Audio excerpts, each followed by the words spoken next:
अब मैं हमारे लोकप्रिय मैं उन्हें बुला रहा हूं जो युवा दिलों की धड़कन। तो मैं कहना चाहता हूं, कुसुम की कंटकों के बीच में खिलती जवानी है, जगत की धूल ही प्रत्येक राही की निशानी है।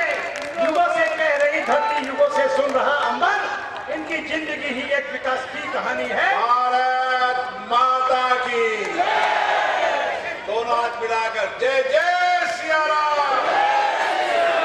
भैया भैया थोड़ा आगे हो जा। मेरे देवतुल्य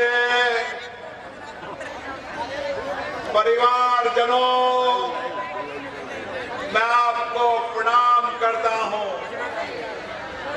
आज हमारे बीच में राजस्थान के यशस्वी लोकप्रिय नेता, राजस्थान के मुख्यमंत्री भजन लाल जी आए हैं। मैं कहूंगा ताली बजाकर उनका अभिवादन करिए। आज हमारे बीच में राजस्थान की उप मुख्यमंत्री, समाज की सेवा के लिए अपने जीवन को समर्पित करने वाली दिया कुमारी जी के लिए भी ताली बजा के स्वागत कीजिए। साथियों, लोकतंत्र का उत्सव शुरू हो चुका है और ये चुनाव देश के चुनाव है।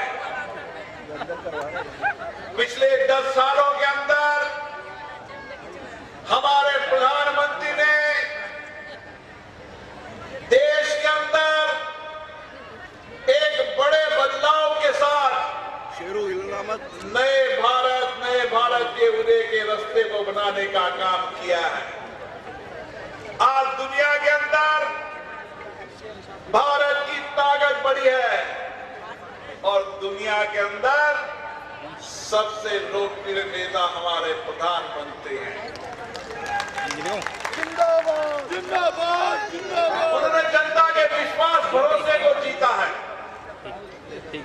और ये चुनाव देश में प्रधानमंत्री बनाने के चुनाव है। मुझे कोटा बूंदी संसदीय क्षेत्र की जनता ने बहुत प्यार दिया है, बहुत आशीर्वाद दिया है। 2003 से आपका आशीर्वाद मिला, आपका प्यार मिला और हर चुनाव में आपने ज्यादा आशीर्वाद प्यार दिया। मेरी कोशिश रही कि लोकसभा अध्यक्ष के नाते भी मैं आपसे एक बेटे और भाई के रूप में जुड़ा रहूं।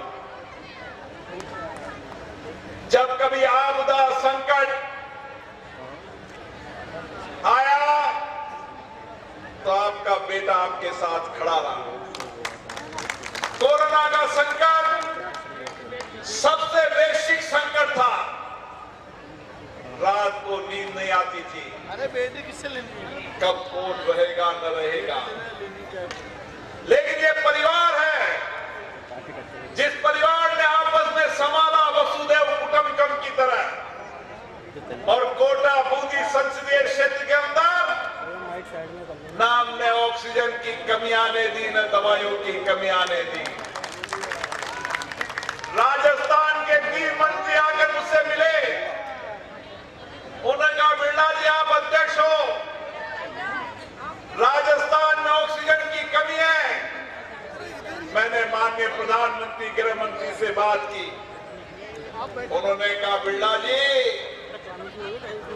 सरकार किसी की हो, जनता तो हमारी है। और आज मैं कह सकता हूं कि कोरोना का संकट हो, चाहे लोगों के अभाव, वंचित, गरीब व्यक्तियों का कोई संकट हो, हर संकट के अंदर ये परिवार हमेशा साथ खड़ा रहा है।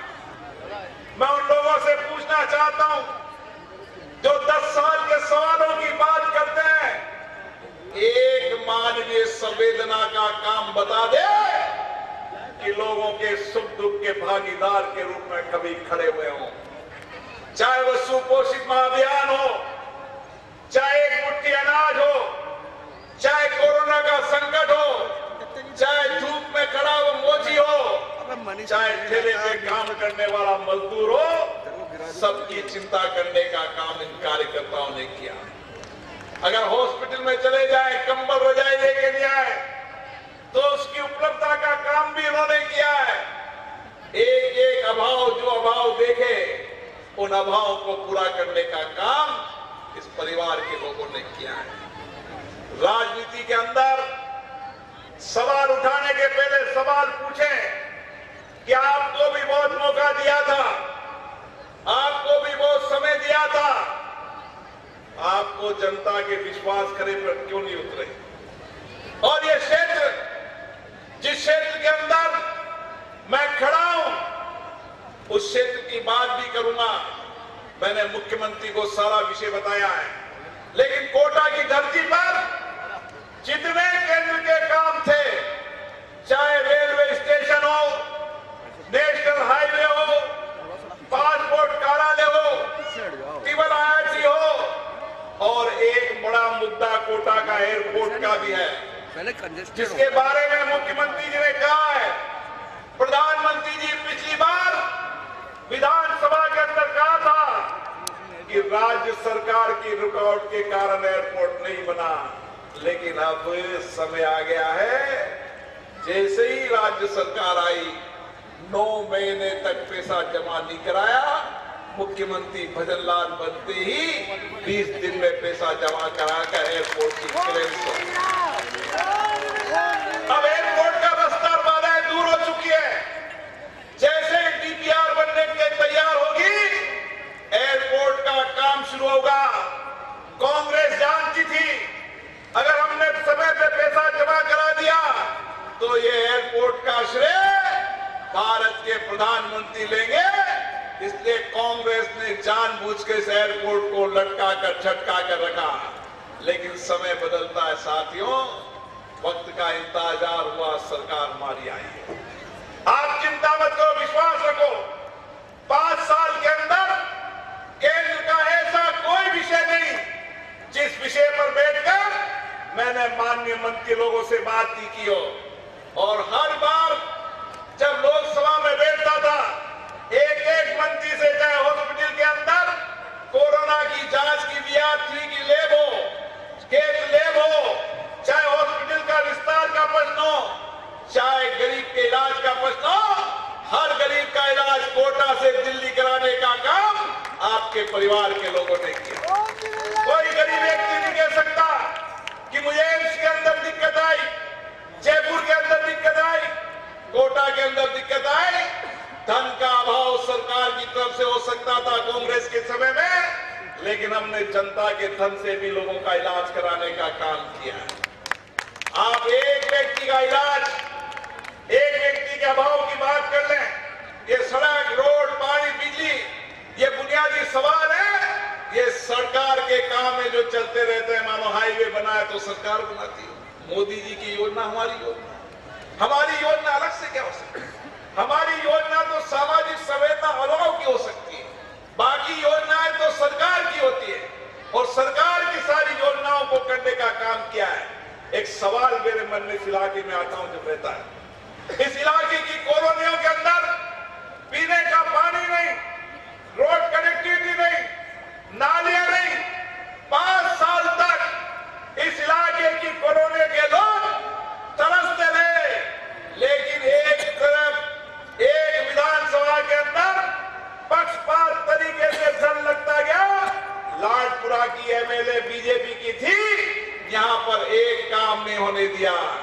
लेकिन अब वक्त आ गया है, ये 24 कॉलोनियों का जो विषय बहुत दिनों से अटका हुआ है, मुझे MLA साहब ने बताया है, अब समय आ गया कि 24 कॉलोनिया का क्लियर करने का काम भी हो जाएगा। वो स्टे खत्म होगा, वो काम भी हो जाएगा। और आपके हर कॉलोनी के अंदर आने वाले समय के अंदर रोड कनेक्टिविटी, पानी, बिजली, नालियां, इस 5 साल के अंदर इस सारे इलाके को चमन कर देंगे। लाडपुरा विधानसभा के अंदर मंडाला क्षेत्र का पीने का पानी